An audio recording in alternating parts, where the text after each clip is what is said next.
Bom dia, Andréia. Nossa, nossa.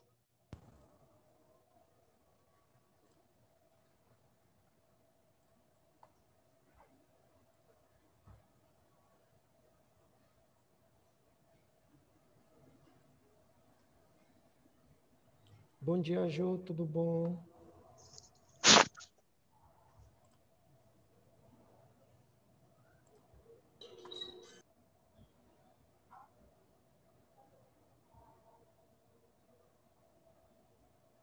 Bom dia, Patrícia.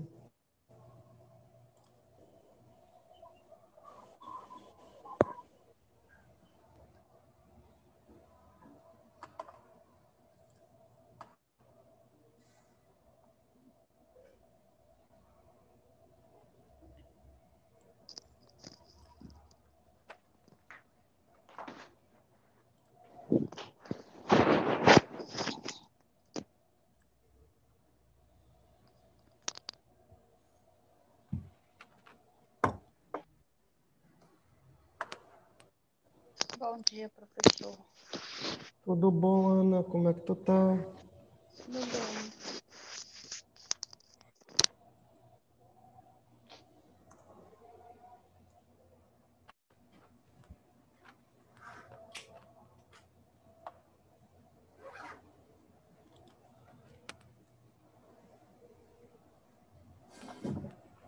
Bom dia, professor.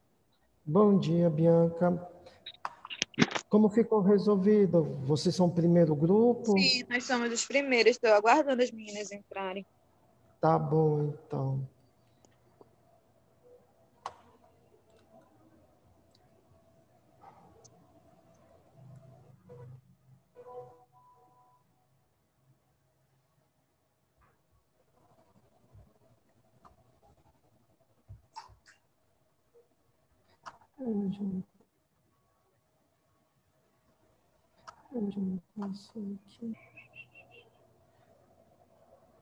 André, hoje é teu dia, tá? Hoje tu apresenta, filha. Que na outra semana passada, Bom acho que você dia se a todos. confundiu. Bom dia, Patrícia.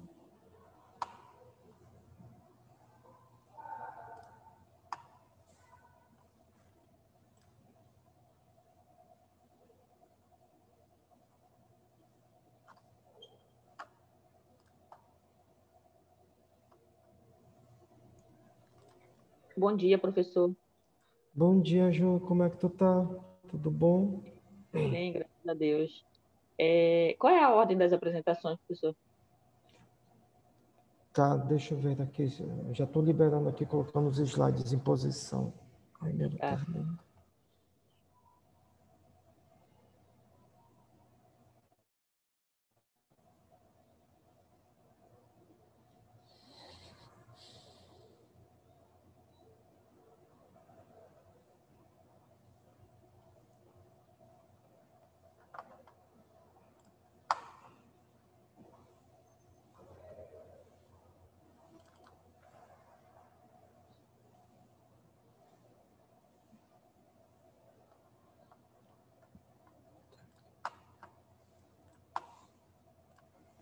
Bem, a ordem de apresentações é: o primeiro grupo, tá? É o grupo de dermatófitos, interação patógeno hospedeiro e resistência a antifúngicos. O segundo grupo, tá ok? É o grupo de resposta in vitro dos fungos, agentes de micose cutânea frente aos antifúngicos sistêmicos mais utilizados na dermatologia. O terceiro grupo é o grupo de efetividade do tratamento com drogas antivirais de ação direta em pacientes com hepatite C.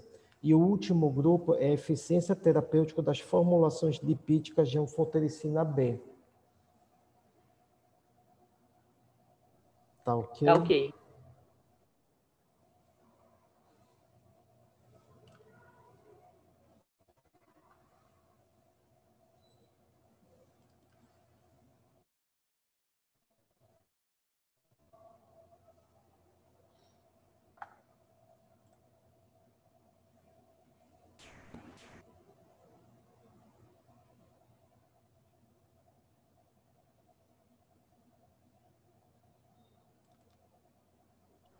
Bom dia, professor.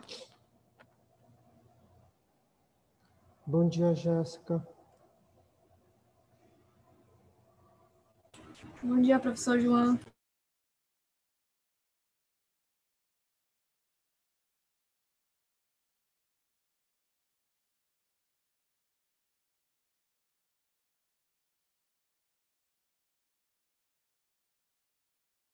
O Esther, o Elaine, alguém de vocês está aí, meninos?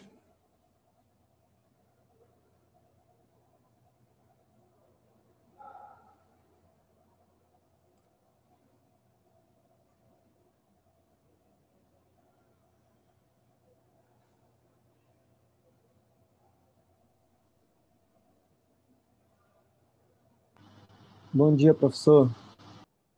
Bom dia.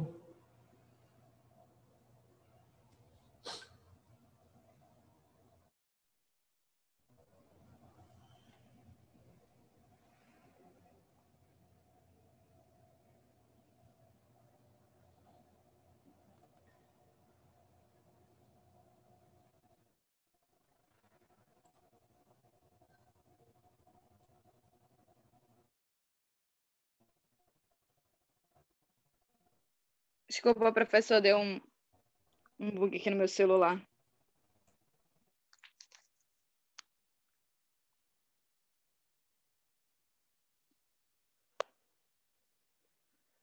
Estão me ouvindo?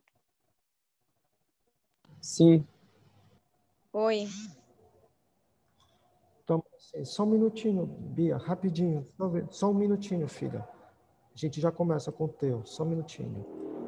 Eu só preciso verificar uma coisa aqui.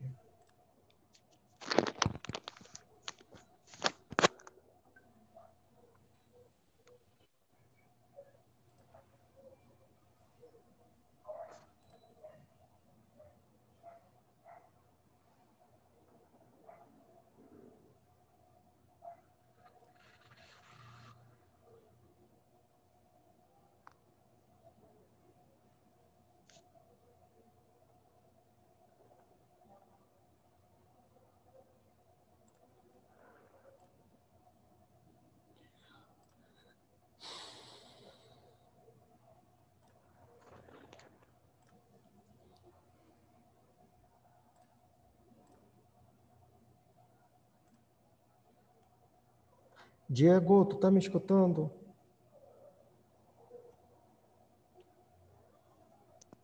Bom dia, professor. Estou sim.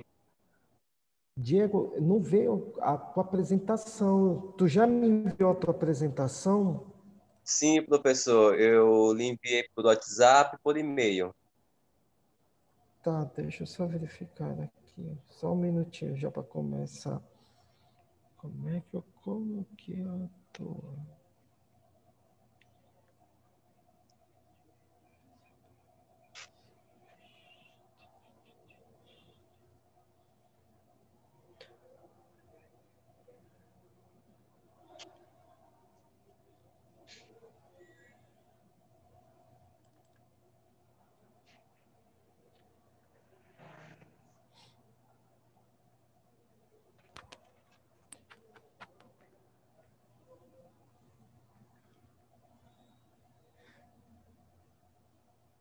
Tá, não tem. Diego, faz uma gentileza para mim, reenvia novamente no Zap, por favor, reenvia de novo no Zap, Tá, tá? eu acabei Mas não de te fazer preocupa isso. não, que vocês são o último grupo, tá ok, obrigado. Tá, professor.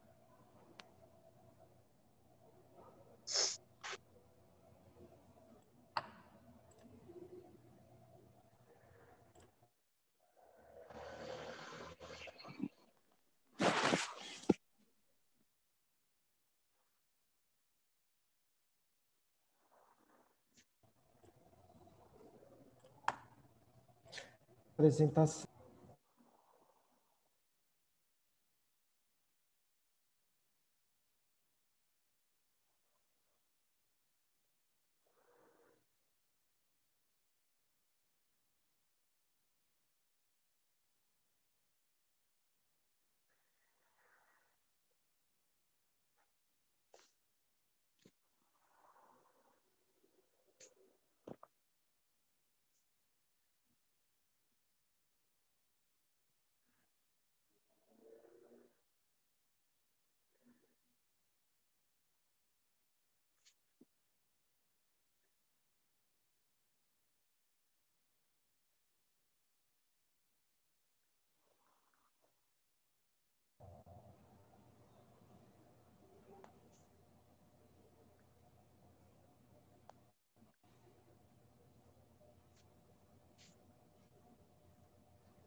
Nossa, tá com instabilidade de novo.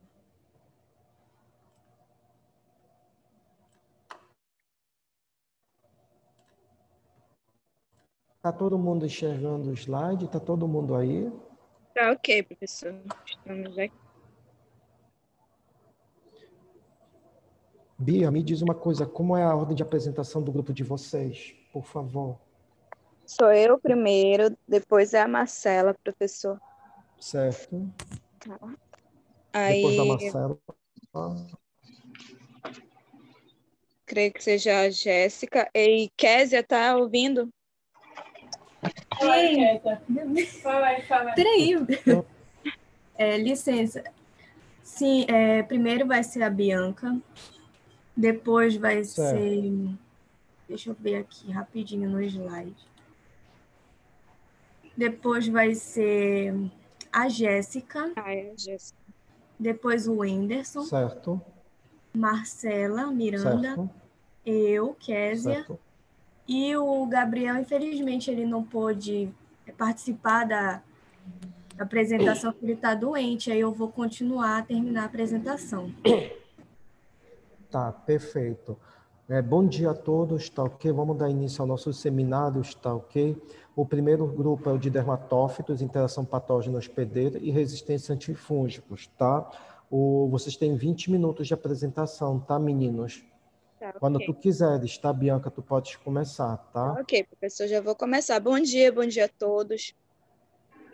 Como o professor já falou, nós vamos falar sobre dermatófitos. O nosso grupo é composto por Bianca Matos, Jéssica Lins, Késia Rayane, Marcela Adriana, Wenderson Gomes e Gabriel Moura. Vou falar sobre as micoses cutâneas, tá? As micoses cutâneas, elas são as mais comuns entre as infecções fúngicas. Vou falar um pouco sobre o tricofiton. Ele acomete... Oi? Passa o slide, professor. Pode passar, professor. Desculpa. Isso. As micoses cutâneas, elas são as mais comuns entre as infecções fúngicas, tá? Eu vou falar sobre tricofiton, que ele acomete pele e cabelos e unhas, por eles serem queratinófitos, ou seja, o meio de nutrição deles é a queratina. E eles são caracterizados pelos desenvolvimentos de ambos de macro e micronídeos de parede lisa. Eles preferem cabelos, pele. Pode passar, professor.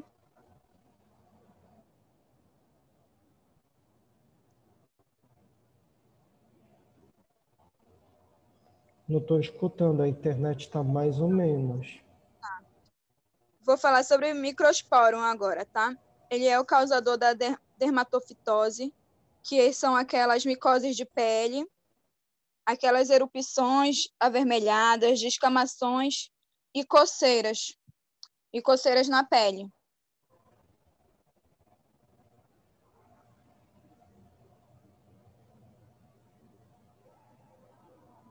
Tá escutando, professor?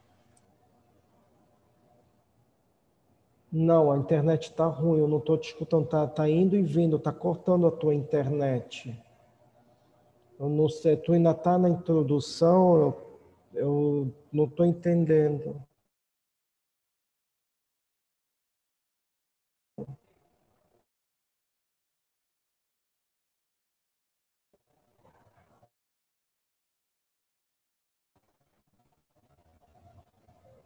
Professor, na verdade, eu acho que é aí, porque a gente conseguiu Fala, ouvir Jéssica. normal. A gente está conseguindo ouvir normal. A sua voz que está falhando e a imagem está congelando. Nossa, então deve ser a minha internet aqui da instituição. Mas eu estou escutando agora, eu te escuto bem. Tá ok. Em que parte ela está aí, Jéssica? Fitodermo, dermofiton. Conseguiu escutar ela, professor? Sim, eu escutei dermofito, mas ela está onde? Aspectos epidemiológicos? Ainda não, na introdução. Ela tá ainda na ela no começo, introdução mesmo. Tá. Tá? Bom, Ah, tá, Dermofita, perfeito. tá? Ele é um fungo causador da micose superficiais e cutânea, incluindo o Flocussum, que são um dos fungos causadores da tinea corporis, que é aquele pé de atleta, né? É falado vulgarmente que é o tinea pedis. Os aspectos epidemiológicos, segundo a OMS, os dermatófitos afetam cerca de 25% da população mundial e estima-se que 30 a 70% dos adultos sejam portadores assintomáticos.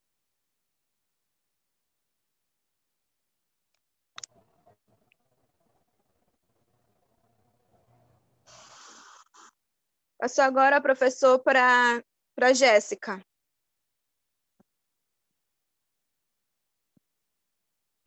Bom dia, professor. Passa o próximo slide, por favor.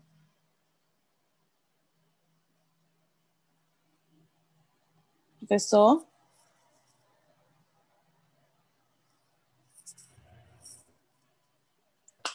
Professor? Professor, De conexão. ele sumiu. Professor? Estou aqui, vocês estão me vendo já? Oi, eu Não. estou aqui, vocês estão me vendo, meninos? Mas estou ouvindo. E Apareceu o agora? slide de novo. Apareceu o slide de novo. Passa para o próximo slide, por favor, professor. Acho que é a internet nossa.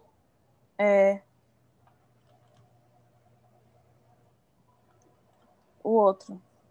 Ela já falou esse. O próximo. Isso, esse aí. Bom dia. Eu vou falar sobre a interação do dermatófito hospedeiro, tá? Bom, durante o processo infeccioso, os dermatófitos devem superar os mecanismos de defesa inatos do hospedeiro. O que isso quer dizer? Que a primeira linha de Fala, proteção... Jéssica. Tá me ouvindo, professor? Tranquilo, estou lhe ouvindo. Tá. A primeira linha de proteção do organismo contra as infecções é a própria estrutura física e química da pele. A constante exposição à luz ultravioleta, a temperatura, a falta de umidade, a presença da microbiota normal, tudo isso torna um ambiente inóspito para todo esse crescimento desse micro-organismo patogênico. No caso, a primeira linha de defesa que esse patógeno vai ter que superar vai ser, no caso, a nossa estrutura mesmo da pele. Outro mecanismo importante na defesa do organismo é a queratinização, que é o processo de renovação do estatocórneo realizado pelos queratinócitos, que leva à descamação epitelial. E, consequentemente, esse processo pode levar à remoção do fungo. No caso, desta forma, o patógeno ele vai ter que se instalar no hospedeiro e aderir à superfície do tecido e penetrar no estatocórneo para evitar que a descamação elimine o fungo do epitélio. Após a adesão, os dermatófitos devem obter nutrientes para seu desenvolvimento e sobrevivência. No caso, ele vai utilizar nossas macromoléculas presentes no tecido para ter fonte de carbono, nitrogênio, fósforo, enxofre, para ter aí o seu desenvolvimento e proliferação. Essa imagem que consta no slide, ela é uma forma de demonstrar como esse fungo faz para se permanecer na nossa pele, se expandir e crescer. Após o dermatófito ele penetrar na pele, ele vai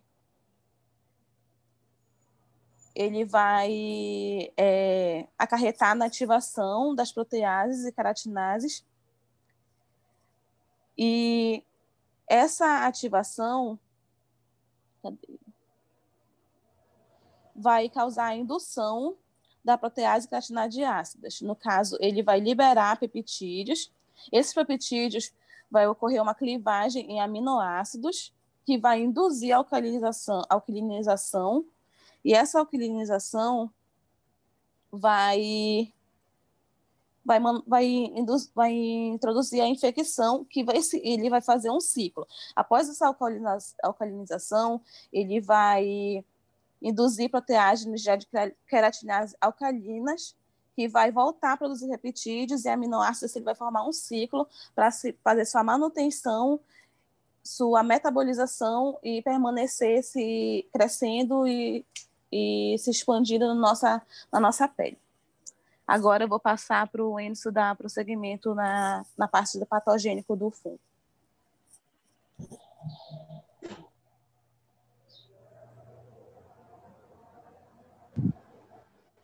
Bom dia, professor. Bom dia, Wenderson. Vou falar da patogênese das dermatofitoses, tá? Tudo bem. Os lipídios, que também são alvos de enzimas extracelulares fúngicas durante a patogênese das dermatofitoses. No caso, os lipídios, que são as nossas reservas de energia, eles são alvos de enzimas extracelulares fúngicas durante essa patogênese, no caso, que é a agressão ao nosso organismo, causando essas lesões, né? E essas dermatofitoses, que são as infecções causadas por essa agressão, apresentam atividade lipolítica quando cultivados em diferentes fontes de lipídios em meio, né, de cultura, né, que é em meio H. Esses lipídios, que são as nossas células, né, no caso nessas fontes de energia, elas são os mais atacados por esses fungos, né? Agora eu vou falar do tecido hospedeiro. Nesse tecido hospedeiro, os dermatóficos, que são os fungos que causam essas infecções, ou os seus metabólitos, induzem uma resposta imune inata, né, pelos queratinócitos, que é a nossa resposta rápida, né? E esses queratinócitos, que são as nossas células diferenciadas do tecido epitelial, no caso, nossa pele, consequentemente ativando os mecanismos ou mediadores da resposta imune, né? Entretanto, essa resposta imune nas dermatofitoses é pouco conhecida, envolvendo mecanismos não específicos, assim como o desenvolvimento de uma resposta humoral e celular. Tem alguns estudos que relatam que indivíduos infectados com o trichofilton podem apresentar reações à hipersensibilidade, né, imediata ou tardia, em teste de sensibilidade. Agora eu vou falar dos queratinócitos, né, que são as células mais numerosas da epiderme, no caso a pele. Esses queratinócitos, eles formam uma barreira física contra micro-organismos e mediando a resposta imune. Essas células secretam vários fatores capazes de regular a resposta imune, como fatores de crescimento. Esses queratinócitos, em resposta a estímulos apropriados, eles podem levar a uma resposta inflamatória, né, nas lesões dermatofíticas, no caso.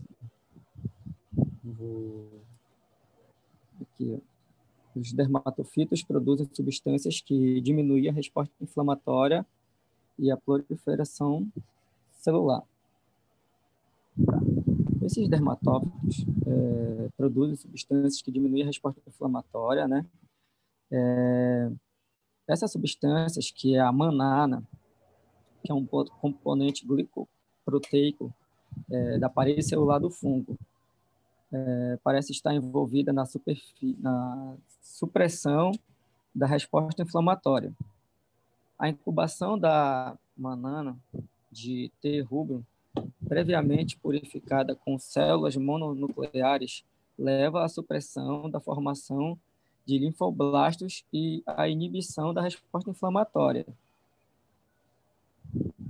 Esse componente inibe também a proliferação dos queratinócitos, né, que são as células diferenciadas do tecido epitelial.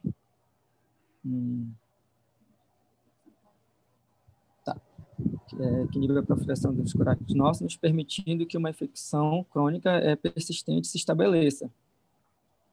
A manana é produzida em maiores quantidades e a inibição da linfoproliferação é mais intensa, quando comparada da hemama produzida por M. canis.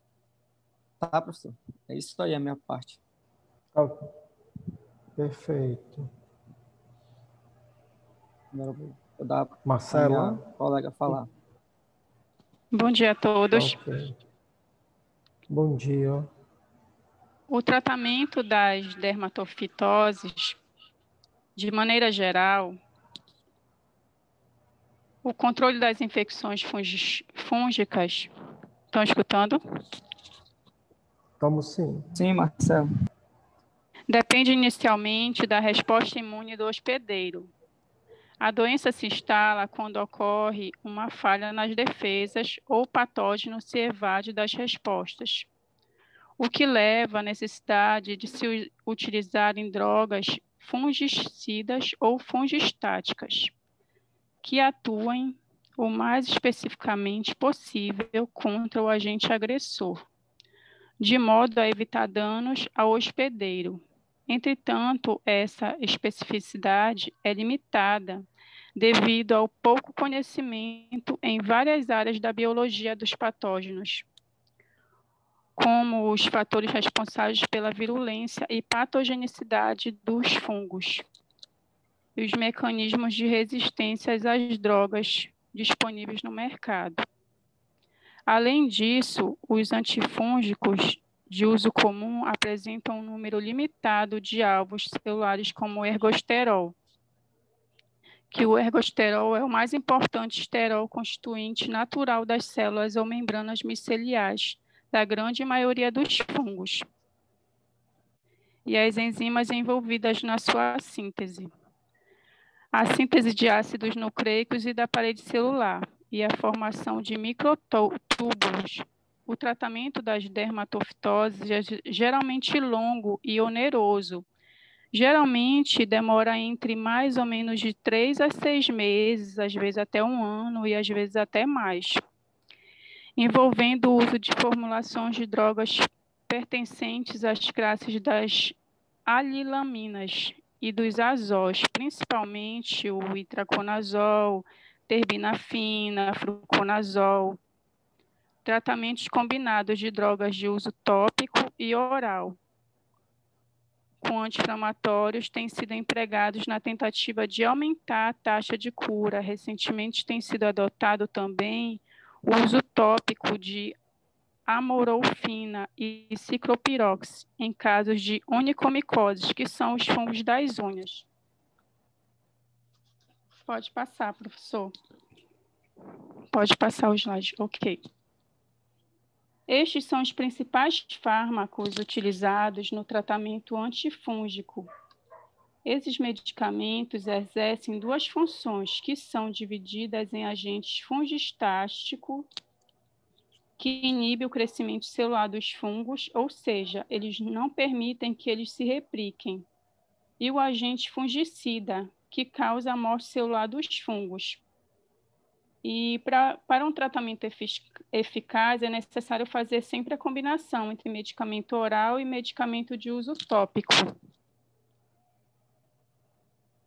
Ok, professor, pode passar.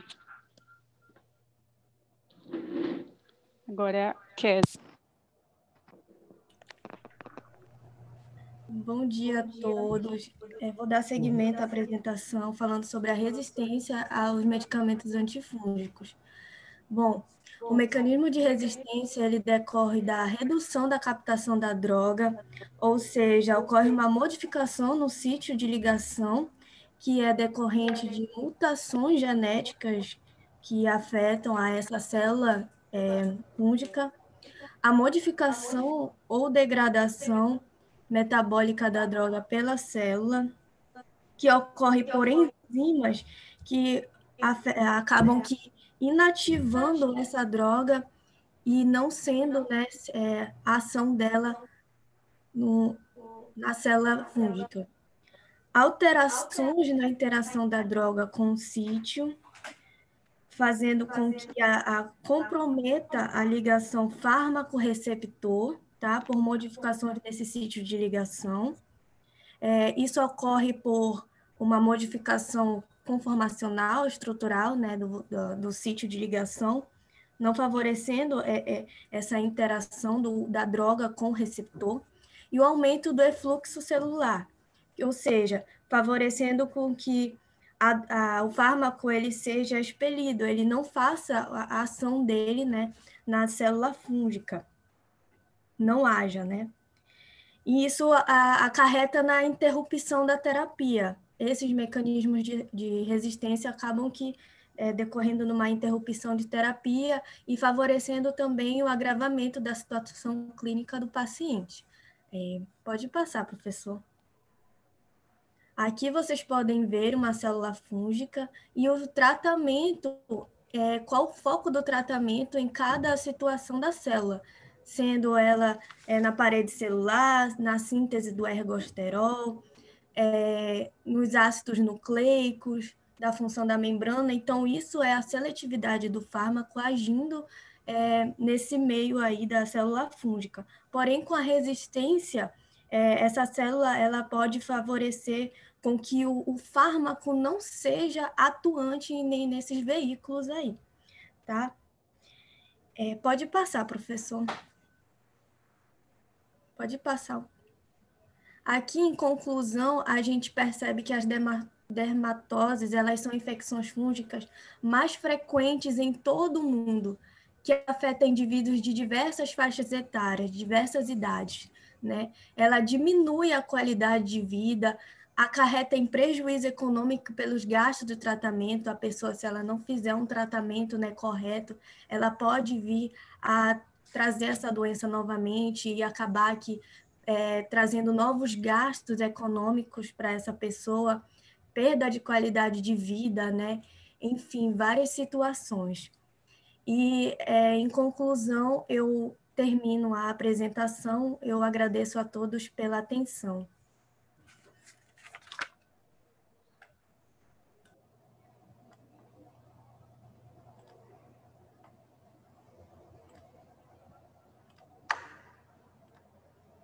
Bem, meninas, gostei da apresentação, parabéns, foi boa a apresentação de vocês, tá ok? Foi dentro do tempo proposto, 20 minutos, tá? Aí eu pergunto para a turma, tem alguém que quer fazer uma pergunta do tema, a respeito do tema? Hein, pessoal?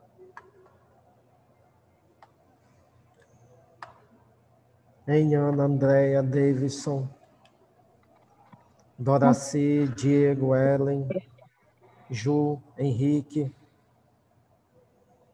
Carla, Raíssa, Patrícia, Rosilene. Hein, meninos, alguma pergunta? Zilma, Tilene, Tiago. Oi? Não, professor. Eu adoro vocês, esse corporativismo de vocês é demais. Permaneça na profissão. O corporativismo de vocês é demais.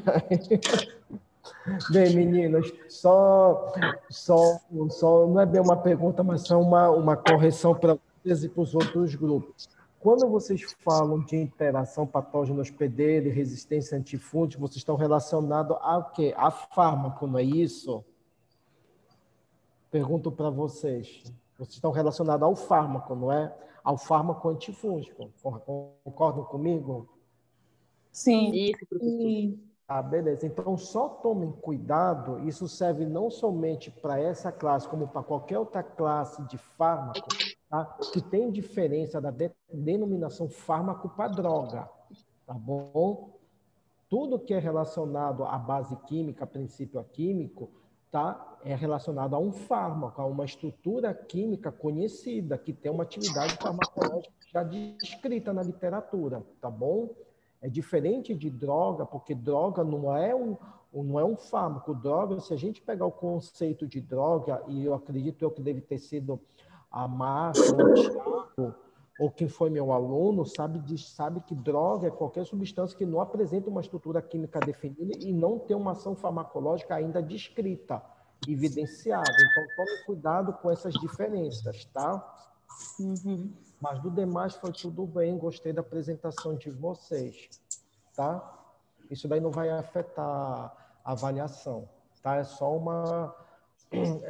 como se diz, uma orientação que eu estou dando para vocês e para o restante da turma, tá? Podem respirar. Bom, Obrigada, professor.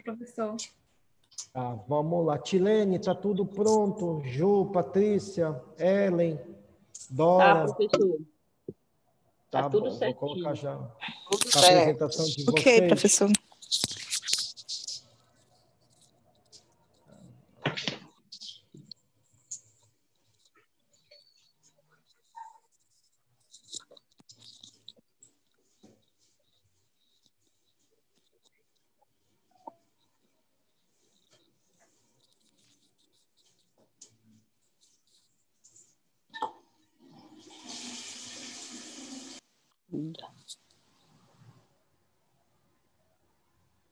Dora, vamos lá. Quem começa primeiro? Ju, quem é a primeira? Tilene, quem é a primeira? Vamos lá, vão me dizendo aí, por favor, a ordem de apresentação. Tá, vamos lá. Juliana Mourão, Patrícia Certo? Matos, Doraci Certo? Varela, Manuel Perfeito. Santos, Tilene Certo? Santos, Certo? Rosilene Jesus, Jucicleide Alcântara e Ellen Rosana. Mas no trabalho também ainda tem a Noêmia Teixeira e o Luiz. Tá, o que aconteceu com esses dois? A Noêmia, ela está viajando, né? Lá é ruim de área onde ela está. E o E Luiz? o Luiz, uma boa parte do trabalho foi ele que fez, aí ele está trabalhando agora, professor, não dá para ele apresentar. Tá, perfeito. Então, Tá? Pode começar? Quando tu quiser, Juliana, pode começar quando tu quiser. Tá. O nosso trabalho ele tem como título uma resposta in vitro de fungos, agentes de micoses cutâneas, Eu vou começar aqui. Dá licença. frente aos antifúngicos sistêmicos mais utilizados na dermatologia. Pode passar, professor.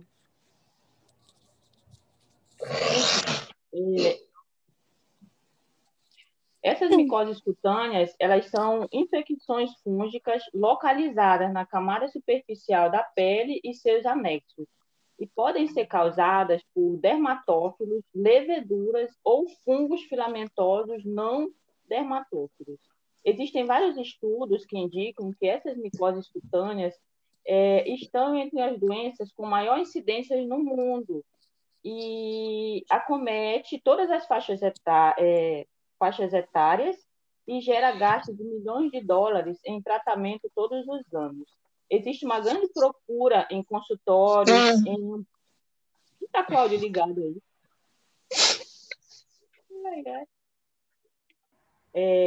Então, aí existe uma grande procura em ambulatórios e consultórios dermatológicos, né? Justamente para tratar essas doenças cutâneas. Quem está com o áudio ligado? Tá? Vou continuar. Então, assim, essas micoses, elas são de difícil tratamento. Juliana, pode continuar. Tá. Essas micoses, elas são de difícil tratamento e elas voltam a aparecer com frequência e alguns fatores levam... deixa eu ver aqui. Alguns fatores contribuem, né, para que essas micoses voltam. No artigo relata que pode ser a falta de adesão ao tratamento, ao alto custo dos medicamentos, pode ser também por tratamento prolongado, ou a má utilização do fármaco, ou até mesmo a descontinuidade, né, do tratamento. Existe também esse artigo relata sobre a ineficácia ou até mesmo a resistência à droga. E também não podemos deixar de citar a questão dos efeitos colaterais, que muitas das vezes causam manifestações gastrointestinais e a própria hepatotoxicidade. Os principais fungos usados nesse tipo de micose são o cetoconazol, o fluconazol, o itraconazol e a terbinafina. Esses fármacos, eles pertencem ao mesmo grupo de ação farmacológica, eles agem pelo mesmo mecanismo de ação, só que eles dão uma resposta diferente em relação ao tratamento. E ainda hoje, a dificuldade maior para se tratar esse tipo de micose é porque muitas das vezes os médicos eles não solicitam exames adequados para fazer o tratamento e isso acaba dificultando, sem contar que tem uma similaridade muito grande com outros tipos de infecções e acaba tornando o tratamento ineficaz devido a isso. Aí pode passar, professor.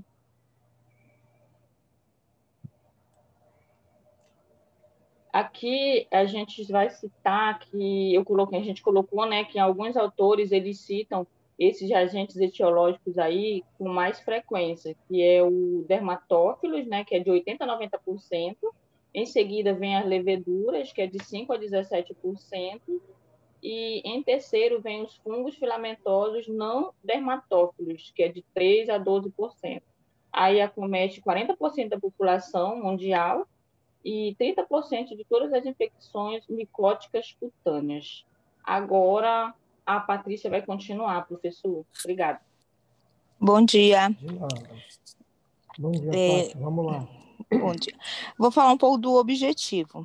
Nosso objetivo, o objetivo desse trabalho foi avaliar se existe variabilidade dos isolados quanto tem a susceptibilidade in vitro de fungos filamentosos e previamente isolados e cutâneos. A susceptibilidade, que quer dizer uma grande sensibilidade física, né? Em frente aos antifúngicos do fluconazol, o cetoconazol, o itraconazol e a terbinafina, pelo método de microdiluição em caldo. Esse microdiluição em caldo, esse método é de referência para teste de diluição em caldo para determinação da sensibilidade. É o próximo agora, professor.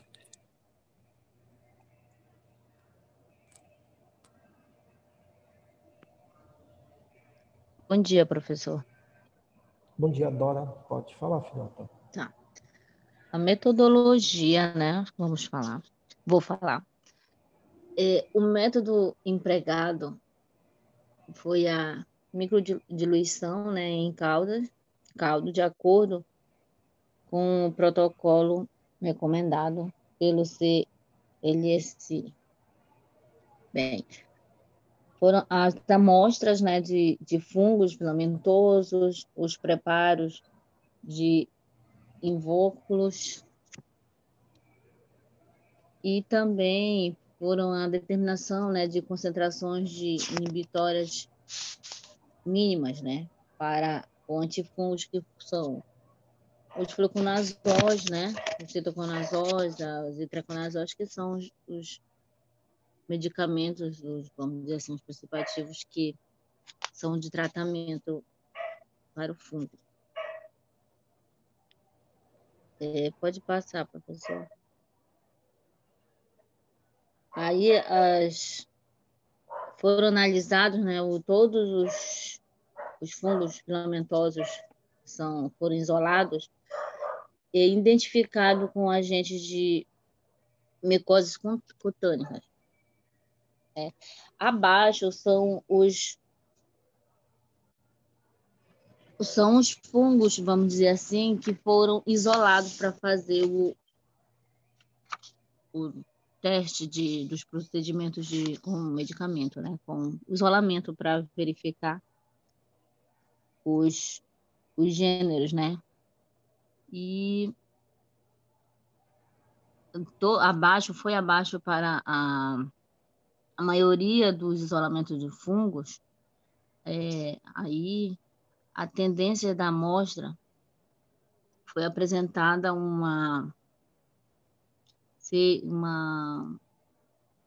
mediante, né, a alta de 2 amostras, né, no caso que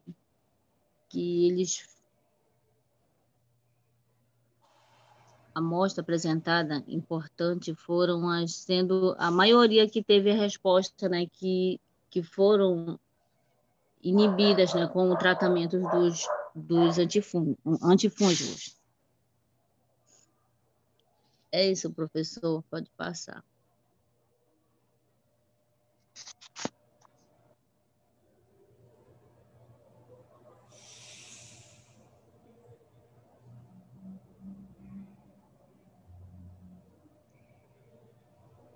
Quem vai Está aparecendo continuar? todo o slide. Ah, tá. Bom dia, professor. Bom dia a todos. Bom dia. Professor, tá muito baixo o teu áudio, assim, tua parte aí. Bom, eu vou falar do método, né? Tá ouvindo aí, professor? Estou tranquilo, estou ouvindo tranquilo. Tranquilo? Tá bom. Eu vou falar um pouco aí do método, né? Os fungos foram cultivados em tubos contendo H. sabora destrósado. O que seria isso? Seria um tipo que é um meio, né? Destinado ao cultivo da qualidade de fungos, né? Ele é usado para uso geral, principalmente do dermatófitos, né? Essa incubação, ela acontece a 25 graus Celsius por 72 horas, principalmente por gêneros Fusarium, né? Ou 7 dias por dermatófitos, né? Após essa incubação, as colônias de fúngicas foram cobertas por 5 ml de salinas, né? A 0,85 por 100, esterilizadas e a seguir homogenizadas. Foram homogenizadas, né? A mistura foi misturada as hifas, né? Que são os filamentos de células que formam a micélia, né? Dos fungos, que é aquela cor embranquecida dos fungos. Após, e os cônidos, né? Que são as formas mais comuns de produção sexuada dos fungos, e foi transferida para os tubos cônicos esterilizados. Feito isto, né? Fica de repouso por 20 minutos para a sedimentação. Após sedimentar, o sobrenadante foi removido, né? Por respiração, geralmente por uma pipeta, né? E transferido para outro tubo.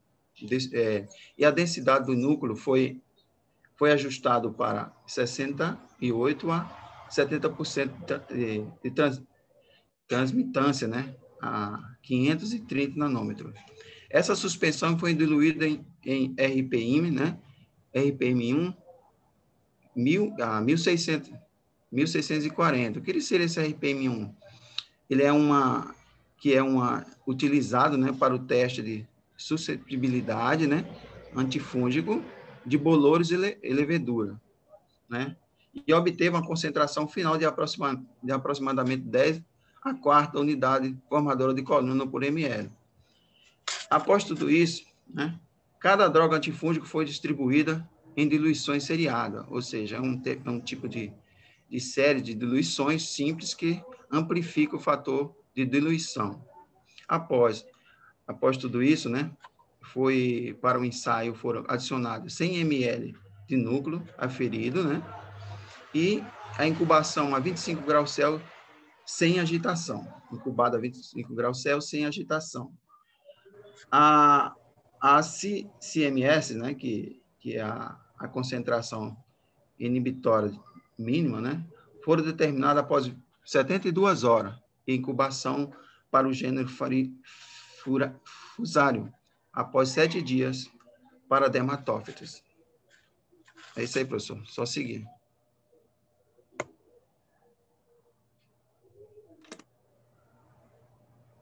Então, bom dia, professor, bom dia a todos. Bom dia.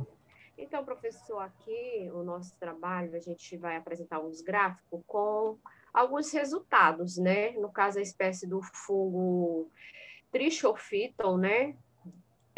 Teve uma variação da CIM relativa das 4 drogas, a relação desses primeiros foi grande. Já o Fusarium, ela não teve nenhuma variação entre essas 4 drogas que foram apresentadas. Aí o nosso gráfico acima do itraconazol, ela foi baixa para a maioria dos isolamentos fúngicos, né? No caso, esse resultado foram feitos com 80 amostras que foram testadas, o gênero da Trichophyton, não sei se eu estou falando correto, professor. Esses Tricophyton. Tricophyton. Tá. Que representou 81% essa amostra. Já o microsporum, ele teve 14%. Já o gênero Fusarium foi de 5%, foi bem baixo. Foi possível demonstrar uma grande variedade entre essas 4 amostras in vitro desses agentes, frente aos 4 antifúngicos mais utilizados na terapêutica de micoses, as micoses cutâneas, né? Como a Ju falou lá no início do trabalho. A espécie fusária, ela não exibiram variabilidade. Elas apresentaram a CIMI elevada para todas as drogas. A CIMI do itraconazol, ela foi bem baixa para a maioria dos isolados fúngicos, assim, em torno de 0,25 a 0,5 micrograma por ml. Mas à frente das 8 amostras, né, que foi feito o teste, no caso a metagrofites, ela teve 23%, e a terrubron, 52%. A CIMI foi bem elevada, maior ou menor de 16 micrograma por ml. Esse foi o que demonstrou o nosso gráfico 1. A Rosilene vai dar sequência aos outros gráficos, professor. Tá, joia. Olá, bom dia, professor. Bom dia, Rose. Vamos lá, pode falar. Então, vou falar do segundo gráfico, que é sobre o fármaco cetoconazol, né? A tendência das amostras frente ao cetoconazol foi de apresentarem a correspondência à concentração inibitória mínima foi alta, né? No entanto, no gráfico aí foram analisadas também os fungos que foram apresentados, os fungos que também tiveram uma concentração elevada. No caso do fungo desse da cor roxa, ele teve uma concentração elevada de 8 microgramas por ml, em referência, no resultado sobre o cetoconazol. Tá? Então, foi esse o resultado do fármaco cetoconazol. Pode passar, professor.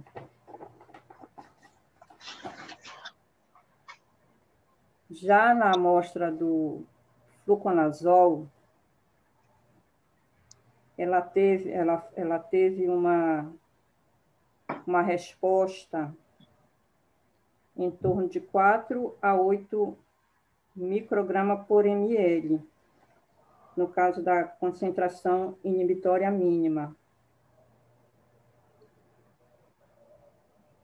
No caso dos fungos, dos antifúngicos aí apresentado, o fluconazol foi o que teve a melhor resposta desses fungos isolados. Pode passar, professor. Já nesse outro gráfico, a terbinafina foi a droga que apresentou a concentração inibitória mínima mais baixa para a maioria das amostras dos isolados, né? No caso, a terbinafina foi o antifúngico mais eficaz contra a maioria dos isolados fúngicos. Então, foi esse aí os resultados sobre o fármaco o cetoconazol, o fluconazol e a terbinafina. Aí eu vou passar a palavra aí para o próximo colega que vai apresentar. Bom dia, professor. Bom dia, Ju. Bom dia a todos. Eu vou falar sobre a discussão do nosso artigo sobre a resposta in vitro de fungos dos agentes de micoses cutâneas frente aos antifúngicos sistemas plumáticos na dermatologia. Bom, a discussão que está no nosso artigo, ele diz que os testes in vitro para avaliar a susceptibilidade antimicrobiana são fundamentais para uma adequada antibioticoterapia. É importante o conhecimento das características biológicas dos principais agentes, pois a identificação já permite direcionar o tratamento. Um exemplo é o fussário Fussário, né, mostrou a concentração inibitória mínima elevada para todas as drogas avaliadas. Para os fungos antropofílicos, como a T. rubras, né, professor? Eu não sei pronunciar direito, e a T. tonsurans, por terem maior adaptação ao ser humano, eram esperadas a concentração inibitória mínima mais altas, como de fato ocorreram. Agora, no fármaco da terminafina, apresentou melhor performance dentre as drogas avaliadas, sendo que 67% das amostras foram inibidas na concentração inibitória mínima mais baixa. Foi no valor de 0,6 micrograma por ml. Agora, pode passar, professor, esse segundo slide da discussão, por favor. Nesse segundo slide, ele está relacionado entre as 35 amostras da T-metagropix avaliadas, observou-se que grande variação quanto à susceptibilidade aos antifúngicos. A tendência de resposta foi para a concentração inibitória mínima intermediárias. No entanto, 8 amostras foram inibidas pela concentração inibitória mínima mais altas de itraconazol. Outras 4, elas exibiram esse comportamento para todas as drogas. Agora eu vou falar só um pouquinho mais da discussão. No nosso artigo, ele está nos mostrando que o fluconazol, ele caracteriza por ter sua boa disponibilidade, baixa ligação a proteínas e alto tempo de meia-vida. Porém, foi o antifúngico que apresenta maior variabilidade. As concentrações, a CI, né, que é a concentração inibitória mínima, ela está nos mostrando aqui que variando de 0,25 a 64 microgramas para as 80 amostras avaliadas. O fluconazol é associado com bons índices de cura, apesar de algumas limitações. Este foi um estudo voltado exclusivamente aos micro-organismos, este que corrobora as contestações de autores que comprometem na clínica e eficácia do tratamento sistêmico com o itraconazol, a terminafina e o fluconazol. Essas drogas são consideradas a melhor escolha na terapia de infecções fúngicas da pele e unhas. Essa aqui foi os resultados da discussão do nosso artigo, professor. Aí eu vou deixar a palavra com a Ellen, que vai finalizar nosso trabalho, tá? Ok. Bom dia, professor. Bom dia, Ellen.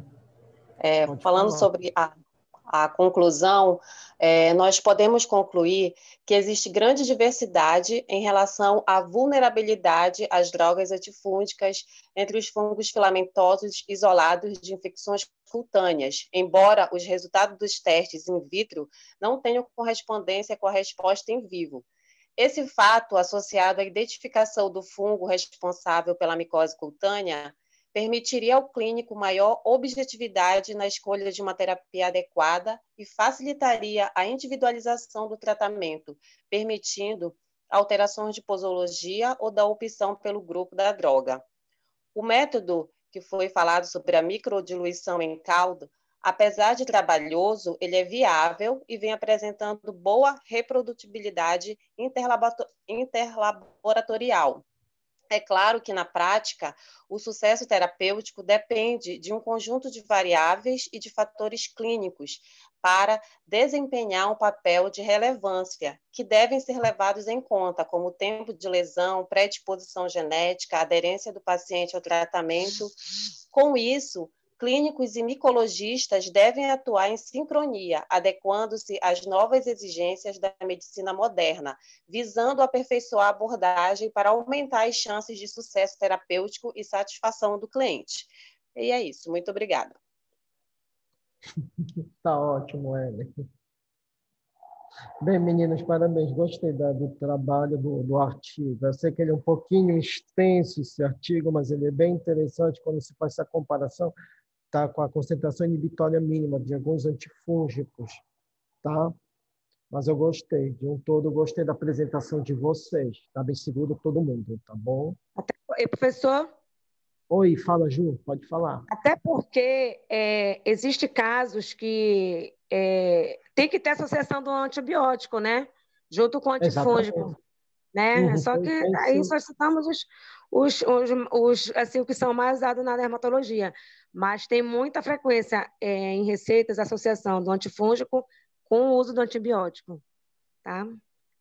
Porque o que acontece? Vocês devem ter visto que dentro da patogenicidade, dentro da fisiopatogenicidade, uma infecção fúngica, uma lesão, dizendo melhor, o que foi falado no grupo anterior, sempre uma lesão é uma porta de entrada, não somente para fungo, como também para bactérias. E a bactéria, Isso. por mais que ela tenha um crescimento mais acelerado do que um fungo, tá? Mas sempre se trata os dois para evitar, tá?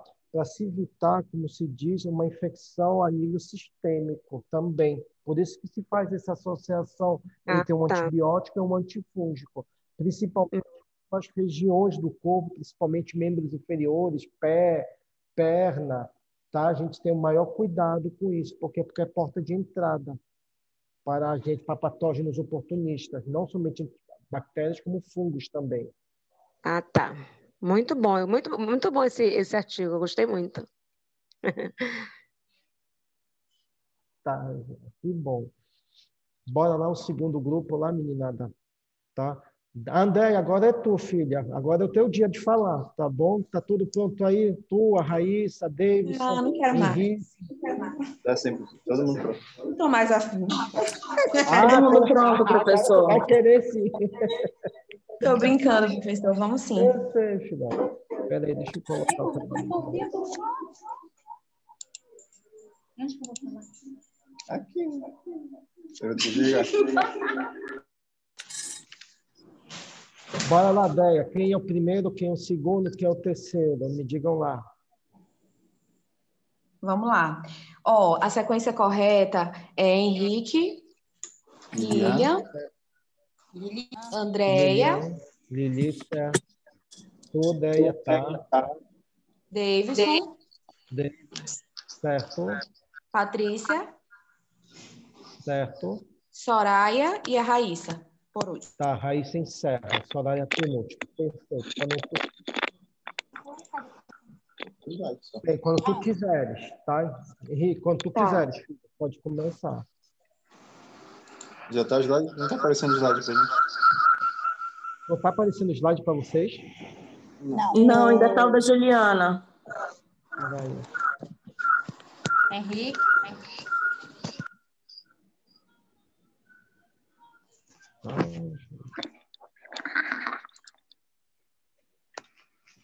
Diga, eu tô ensinando o microfone.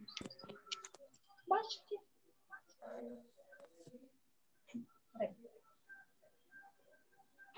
É só tirar o negócio.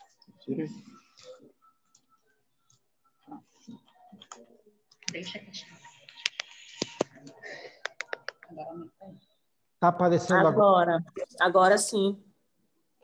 Tá, beleza. Vamos lá, quando vocês quiserem. Bom dia, professor. A equipe é composta pela Andréia, Davidson, Henrique, Lilian, Patrícia, Raíssa e Soraya. Antes de entrar no artigo, vou falar um pouco sobre a hepatite em si. A hepatite é uma infecção viral, transmitida geralmente pelo contato direto e raramente pelo contato líquido dos corpóreos ou de mãe para filho. Há relatos que são bem raros. Não há vacina para hepatite e o tratamento dela é feito com antivirais, que é justamente em cima do que o artigo vai trabalhar. Se houve efetividade e tolerabilidade no tratamento da hepatite C para alguns pacientes que foram estudados durante o período de tratamento na Santa Casa de Misericórdia do Pará.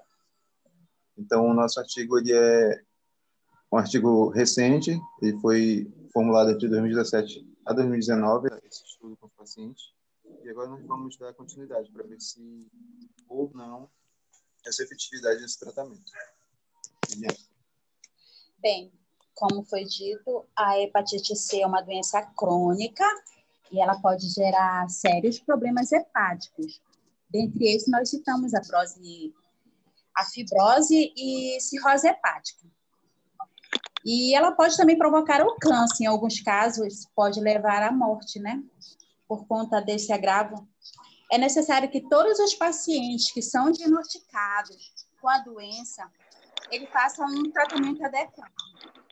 Tempos atrás, usava-se no tratamento a interferon, que seria uma proteína que é produzida pelos leucócitos. E, além da proteína, se usava juntamente a ribavirina e o interferon tequilado. Só que esses esquemas terapêuticos, eles eram longos.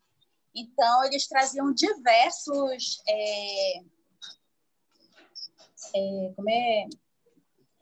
efeitos que eram intoleráveis no caso. E, dentre esses, nós podemos citar enjoos, tonturas, um cansaço sem razão.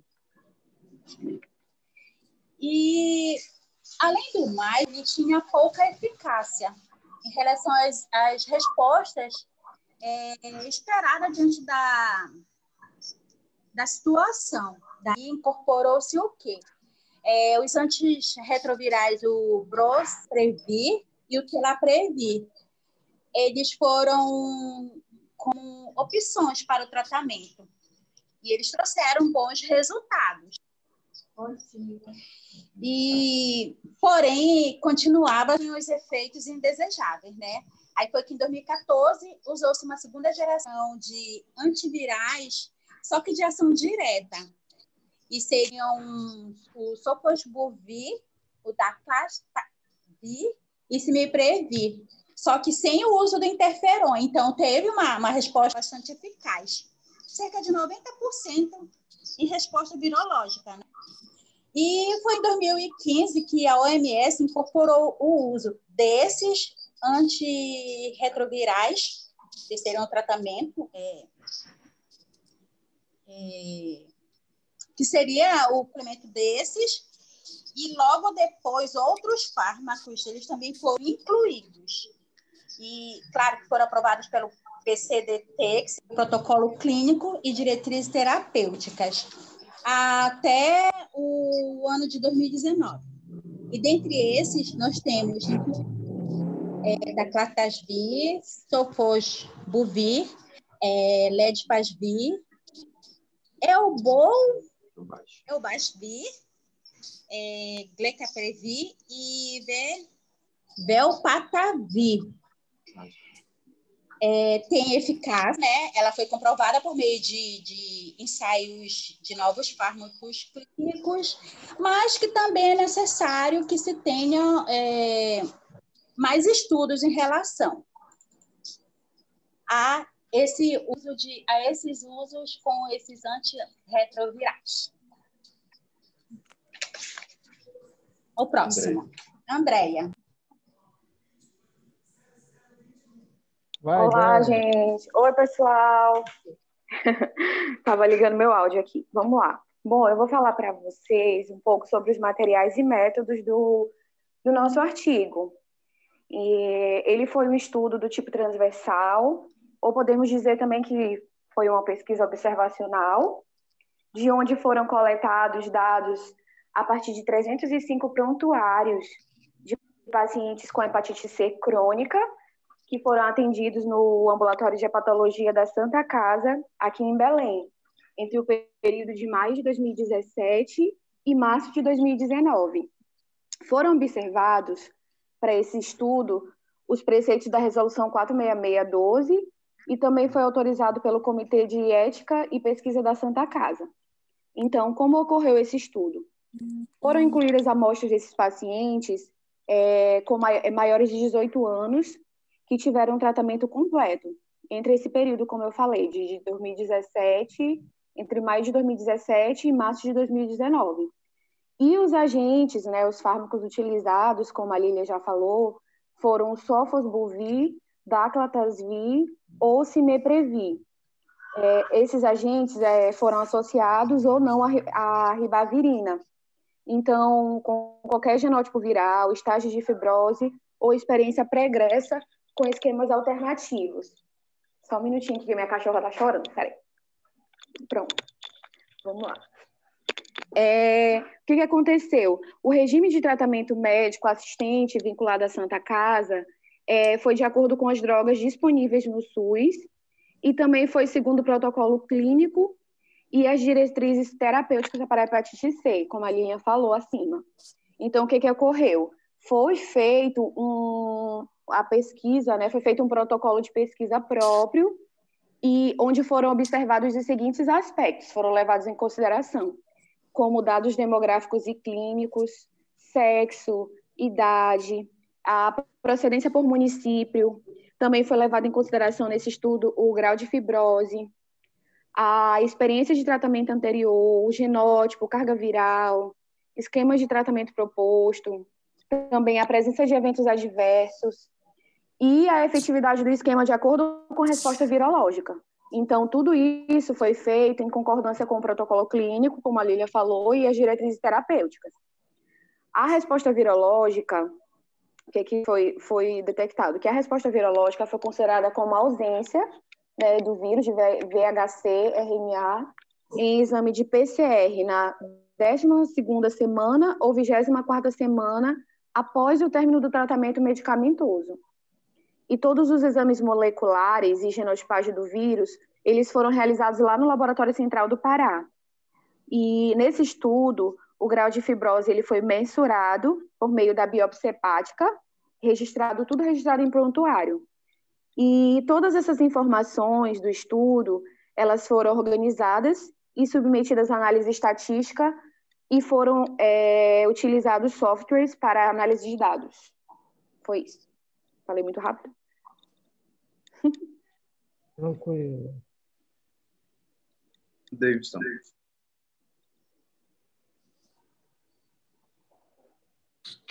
Bom dia, professor. Bom dia, David. Pode falar, filho. Dá para escutar direito? Dá, tranquilo. Ok. Tá, professor, falando um pouco sobre o resultado e vou explicar um pouco os pontos principais aqui da tabela 1. Essa tabela 1 nos mostra as características clínicas e demográficas por esquema de tratamento de pacientes com hepatite C crônica, tratados com agentes antivirais de ação direta na Fundação Santa Casa de Misericórdia, aqui de Belém, entre o período de maio de 2017 a março de 2019. Bom, como nós podemos ver aqui, as variáveis foram idade, sexo, genótipo, carga viral, tratamento anterior, fibrose, duração do tratamento, adição da ribavirina, resposta virológica sustentada, eventos adversos e cidade. Aqui em cima, ao lado de variáveis, tem a combinação do Sofosbuvir mais o Daclatasvir com a ribavirina. E abaixo aí alguns pontos. Ao lado temos o Sofosbuvir mais o Cimeprevir combinado com ribavirina. Adiante temos outros total e valores. Eu vou explicar agora as partes mais importantes aqui. Desses 35 prontuários foram excluídos 55, devido à ausência de informação relativa ao segmento. E ficou restando apenas uma amostra final de 250 pacientes. Desses 250 pacientes analisados, 126 eram do sexo masculino. A média de idade encontrada foi de 61,21 anos. Achei até isso estranho, porque não existe 61,21 anos, mas enfim. 155 pacientes tinham idade igual ou superior a 60 anos. 92 possuíam entre 40 e 59 anos e apenas 3 tinham menos de 40 anos. A maioria, que foi equivalente a 173 pacientes, eram residentes aqui em Belém. Agora, sobre os dados clínicos. 93 pacientes tinham a carga viral anterior ao tratamento maior que 800.000 UI por ml. E 175 pacientes receberam tratamento com sofosbuvir e mais o daclatasvir. 69 pacientes fizeram tratamento com sofosbuvir e o simiprevir, e apenas 6% usaram outros esquemas de medicamento. O genótipo 1 foi o mais frequente. Ele foi encontrado em 73,60%. Depois veio o genótipo 3, com 23,20%, e, por último, o genótipo 2, com 3,20%. Sobre os pacientes analisados, 102 pacientes, igual a 40,80%, tiveram alguma experiência anterior de tratamento. E 135 pacientes eram portadores de cirrose hepática. A ribavirina foi adicionada em apenas 121 casos, igual a 48,40%. E 212 pacientes tiveram a duração do tratamento de 12 semanas. Sobre a taxa de resposta virológica sustentada. A taxa geral foi de 97,20%, havendo falha terapêutica em apenas 7 casos, igual a 2,80%. E, por último, eventos adversos foram relatados apenas 54 indivíduos, com a porcentagem de 21,60%. Agora eu passo a palavra à Patrícia. Bom dia a todos, bom dia, professor. Bom dia. Só troca de slide, professor, por favor. Bom, nessa parte de resultado, professor, aí a gente tem pacientes que fizeram tratamento com sofosbuvir e daclatavir, e eu vou diminuir para não atrapalhar muito. Pacientes que fizeram o tratamento com SOF mais DAC e SOF mais SMV. Esses pacientes, eles apresentaram uma resposta em relação a um ao outro, basicamente bem parecidas, porque a resposta imune deles, tanto no tratamento de 12 semanas quanto 24 semanas, foram quase iguais, tá? Como o Davidson falou lá em cima, foram 250 pacientes que foram concluídos o tratamento deles. Então, eles tiveram uma resposta positiva para esse tratamento. Esses pacientes, eles eram portadores de hepatite C, porém, eles já vinham com tratamento de cirrose hepática. Então, alguns não apresentaram tantas respostas porque eles já vinham de outro tratamento. E, devido a isso... Só passe lá para o segundo, professor. Devido a isso, eles apresentavam um resultado até inconveniente para alguns pacientes. Em relação ao SOF com DAC, 5% dos pacientes apresentavam cefaleia, e SOF mais SMV, eles apresentavam 4,35%, que é a cefaleia, que era dor de cabeça, astenia, que é a perda de força física, SOF mais DAC, eles apresentavam 5,14%, e com SOF mais SMV, eles apresentavam 4,35%. Náuseas, SOF mais DAC, eles apresentavam 4,57%, SOF mais SMV, 2,9%.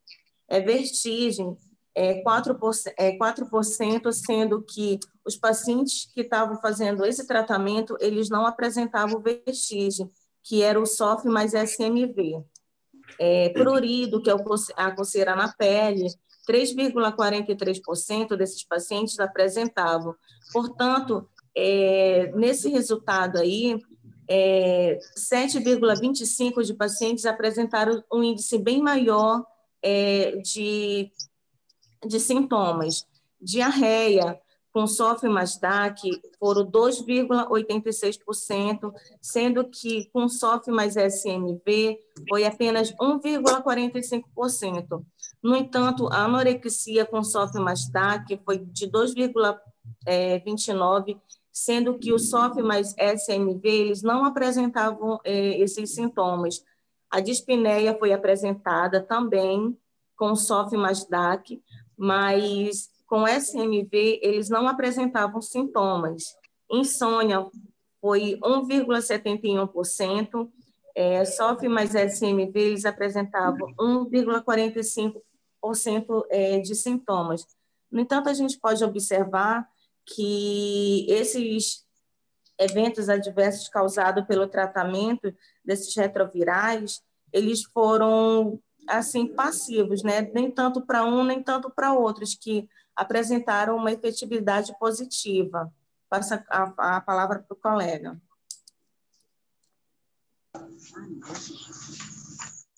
Soraya.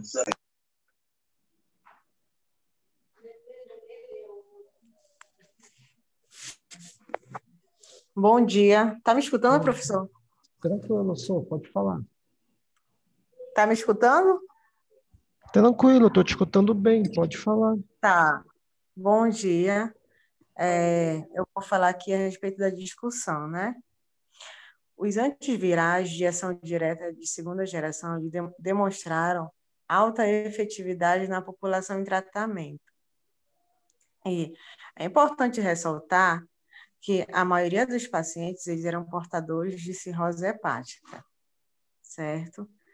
E a hepatite C crônica, ela persiste em uma das principais causas da cirrose e de transplante hepático em adultos na maioria dos países, tá? E ressaltando mais uma vez, né, professor, que a maioria dos pacientes, eles eram portadores de cirrose hepática.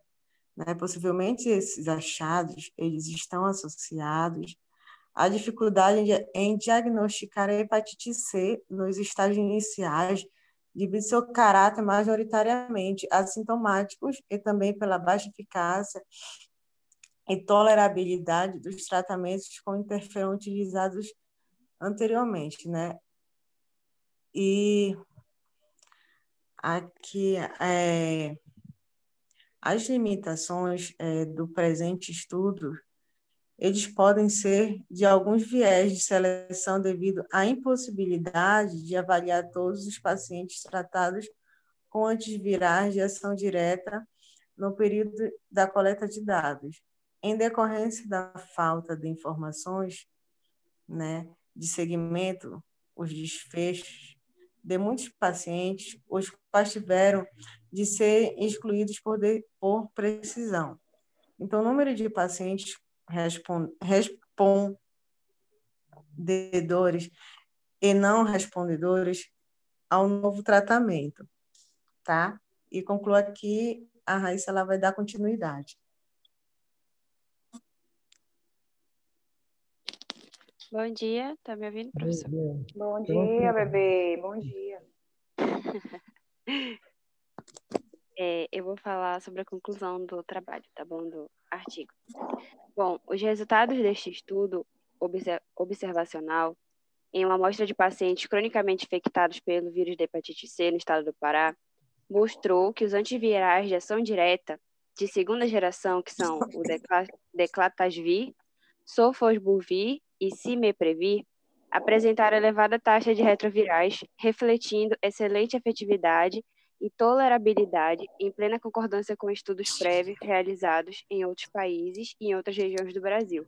Então, essa classe de antivirais de ação direta de segunda geração foram eles que apresentaram elevada taxa de retrovirais, assim fazendo com que tivesse uma fazendo com que conseguissem tratar, de certa forma, a doença. É isso, professor. Tem muito o que falar. E aí, professor, o que você achou? Deu para entender? Não entendi. O que o senhor achou? Não entendi. Deu para entender direitinho? Gostei, parabéns. Te acalma, André. Tu já ficaste aflita semana passadinha. Foi ótimo, parabéns, meninos. Gostei da explicação, tá? Tanto a do início, do que vocês falando a respeito da hepatite C, dando um início, uma introdução, até a parte do resultado, discussão e conclusão, tá? Principalmente na tabela grande, que eu entendi bem os resultados dele. É um trabalho bem grande, mesmo eles não tendo, mesmo eles na conclusão, como a Raíssa colocou e a Soraya estava falando também na parte da discussão, tá? Faltou alguns dados, mas pelo que eu vi no trabalho, estava bem completo o trabalho. Faltou um pouco mais do fármaco, mas isso já é a proposta dos autores do trabalho. Mas eu gostei, vocês estão de parabéns, tá, meninos? 10. Obrigada, professor. 10, a meia, tu já vai começar. Ai, professor, uma bênção. Professor, meu Deus, que é com esse? você poderia me responder em relação... Quem está falando? Desculpa. É Lili? É tu? É Lilian. É próprio. Eu gostaria de saber, professor, por que Está ruim o retorno, não estou escutando direito. Professor, agora está escutando? Agora eu estou. Quem está falando que eu não estou... Assim, não apareceu ali para mim. Ah, não tem foto. É Lilian Batista. Fala, Lili, diga lá. Professor, eu gostaria de saber por que alguns pacientes com hepatite, eles acabam sendo curados pelo próprio organismo. Tipo assim, eles vão fazer novos exames e dar como curados. Você poderia me explicar mais ou menos isso? É que o que acontece, como é que dependendo ocorre? É porque depende isso muito da variante do vírus da hepatite B, da hepatite, Lili. Porque tu sabes que nós temos 5 variantes para a hepatite, sendo que o que mais acomete a população brasileira e paraense é a hepatite A, B e C. Dentro da sua virulência, a hepatite, no caso de hepatite B, pacientes que têm que são acometidos pela hepatite B e uma vez diagnosticados de forma precoce, tá? Esses pacientes eles conseguem ter uma cura completa, isso se eles forem tratados já de forma imediata. Isso depende muito do tempo de tratamento e do tempo de diagnóstico do paciente. Não tenho como te precisar, porque eles têm uma melhora. Isso vai depender muito, tá, do tempo de diagnóstico dele. Se o diagnóstico foi feito de forma rápida ou não, e se o tratamento foi imposto já rápido para ele poder, como se diz, responder, para o organismo responder. Em relação ao quadro de melhora do organismo, é porque não te esquece que o fígado é um órgão do corpo humano que tem uma fácil regeneração. Há uma produção rápida de hepatócitos que consegue repor a perda daqueles hepatócitos que se perderam durante a infectividade do vírus da hepatite. Entendi. E fora que hoje, muitos dos antirretrovirais que são utilizados para o tratamento das hepatites, eles são tudo a nível de DNA. Ou seja, eles acabam lesando rapidamente o DNA do vírus, ou o RNA do vírus, a DNA polimerase e a RNA polimerase do vírus da hepatite, fazendo com que a replicação seja totalmente anulada aqui.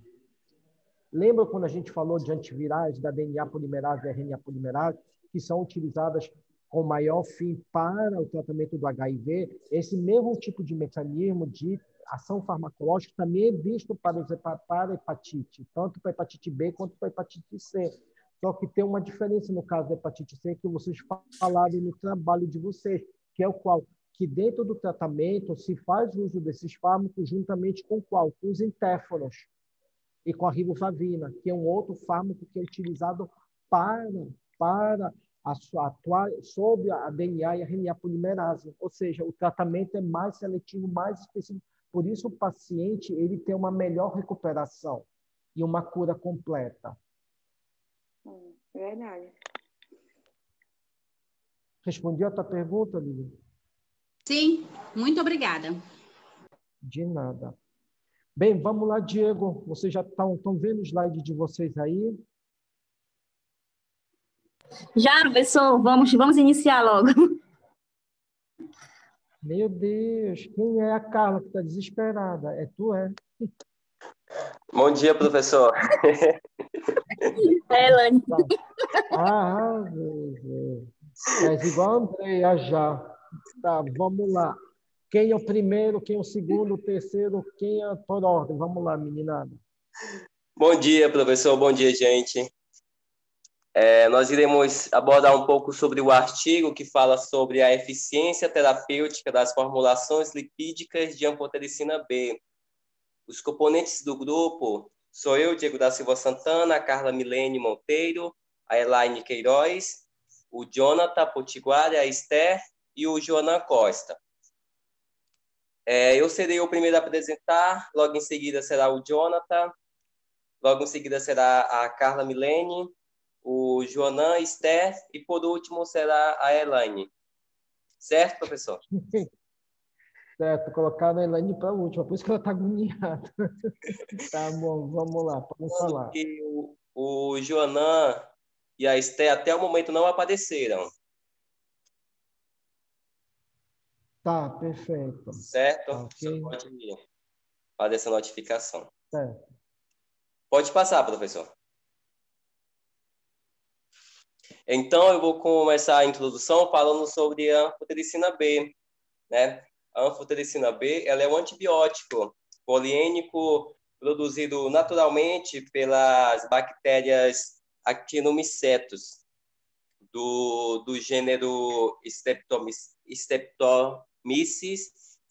da espécie Nodossus. Ela foi isolada inicialmente em meados de 1965, muito utilizada, né, para infecções fúngicas sistêmicas. Sobre suas propriedades fisicoquímicas, nós podemos observar aqui do lado, tem uma imagem da sua estrutura química. Nós podemos observar que a estrutura da anfotericina B é composta por 37 átomos de carbono, né, que formam um anel cíclico fechado.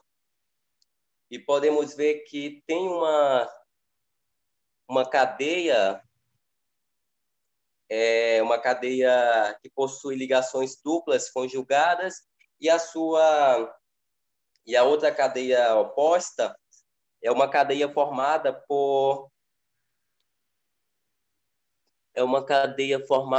por hidroxilas, tem a presença de diversas hidroxilas, e são simplesmente essas hidroxilas que faz com que a anfotericina B apresente uma característica anfipática,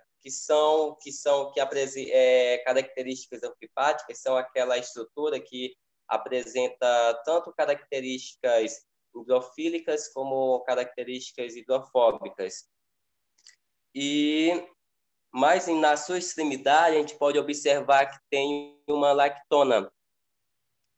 E outra propriedade que precisa ser falado da anfotericina B é sua característica anfotérica, que quer dizer que ela reage tanto com meios ácidos quanto com meios básicos. E ela é insolúvel em pH neutro. Então, o meio precisa estar ou básico ou ácido para que ela venha se dissolver. E ela é pouco dissolúvel em solventes, exceto em solvente do tipo dimetil sulfúrgico e o dimetilformamida. Professor, estou lendo pelo telefone, então tá ruim a leitura. Tá? Entendendo. E do lado, então, a anfotericina B, ela mesmo ela possuindo uma alta taxa de toxicidade, e mesmo com a introdução dos antifúngicos azólicos em 1980, ela não deixou de ser usada na prática clínica, simplesmente pela sua potência e pelo seu amplo espectro de ação. Então, com essa experiência clínica que se tem com o uso da anfotericina B, ainda hoje ela permanece sendo fármaco de escolha para o tratamento da maioria das micoses sistêmicas, que acomete principalmente os indivíduos imunodeprimidos. Aqui do lado nós temos uma imagem, né, do fármaco que é considerado, eu esqueci como é que se diz, padrão ouro. É o padrão de referência, o padrão ouro. Isso, exatamente, que é a Fungizone. Certo, professor? O senhor pode passar. Então, aqui no próximo slide, nós temos o mecanismo de ação da anfotericina B. Nós temos uma membrana plasmática e a anfotericina B, ela atua exclusivamente no esteroide chamado de ergosterol, encontrado nas células fúngicas. Como já foi falado, a anfotericina B, ela apresenta características tanto hidrofóbicas como hidrofílicas. E é exatamente essa região hidrofílica que reage com os lipídios que vai se ligar ao ergosterol na membrana plasmática dos fungos, fazendo com que sejam criados poros. Esses poros vai fazer com que a membrana plasmática deixe de ser uma membrana plasmática semipermeável, fazendo com que saia de dentro da célula, né, metabólitos importantes para a sobrevivência do fungo, como cálcio, sódio, principalmente o potássio. Então, essa membrana vai ficar desestabilizada por essa criação desses poros. E, consequentemente, o fungo venha a morrer. Então, o mecanismo de ação da anfotericina B, resumidamente, é isso. É a sua ligação aos esteroides, que são o ergosterol, nas células fúngicas. E é bom lembrar que, por mais que a anfotericina B atue sobre o ergosterol, que é encontrado exclusivamente nas células fúngicas, ela também possui um alto grau de toxicidade, simplesmente por não ser seletiva. Ela também atua sobre o colesterol dos mamíferos, que no caso dos seres humanos. Então, por isso que o uso da anfotericina B é tóxica, porque ela também atua sobre não somente sobre o ergosterol, mas também sobre o colesterol. Certo, professor? Certo. Pode passar. Agora nós vamos com o Jonathan.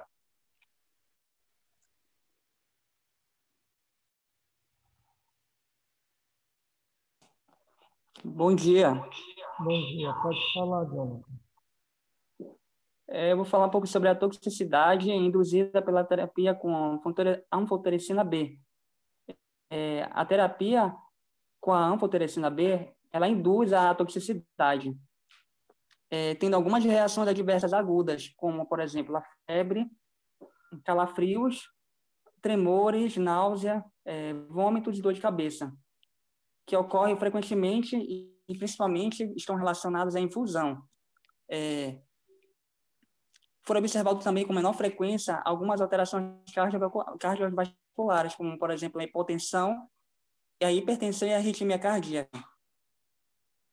Então, o tratamento com a anfotericina B, ela quase sempre resulta em algum grau de disfunção renal. E isso varia em gravidade de um paciente para outro, sendo claramente uma função de dose total. Durante o curso do tratamento com a anfotericina B, a nefrotoxicidade ela é constatada através de algumas concentrações séricas elevadas de creatinina. Os efeitos neurotóxicos em pacientes que são tratados com injeção endovenosa de anfotericina B normalmente são raros, mas também pode ser observado uma hipertemia, uma confusão mental, um comportamento psicótico e perda de audição.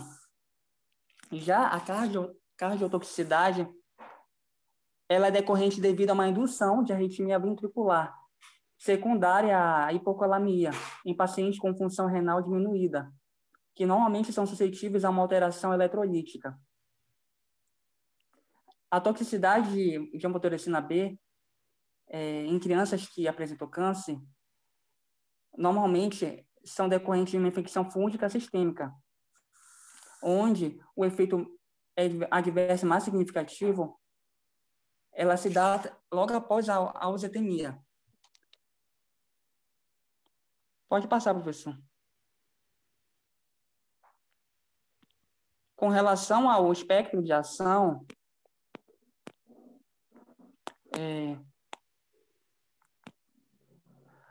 rapidinho, só um momento, professor. Com relação ao espectro de ação,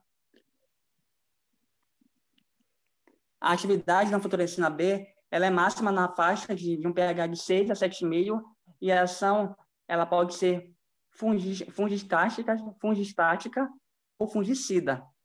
A anfotericina B ela possui uma atividade contra a maioria das espécies de Cândida. Então, foi feito um estudo utilizando algumas cepas isoladas de pacientes hospitalizados em todo o continente americano.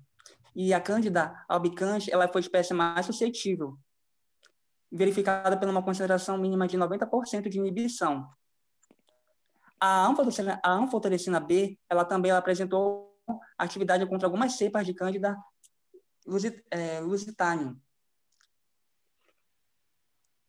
Apesar de haver uma resistência da anfotericina frente a determinadas cepas isoladas em pacientes que apresentavam candidemia, sendo que a concentração inibitória ela foi de 1,5 micrograma por mililitro.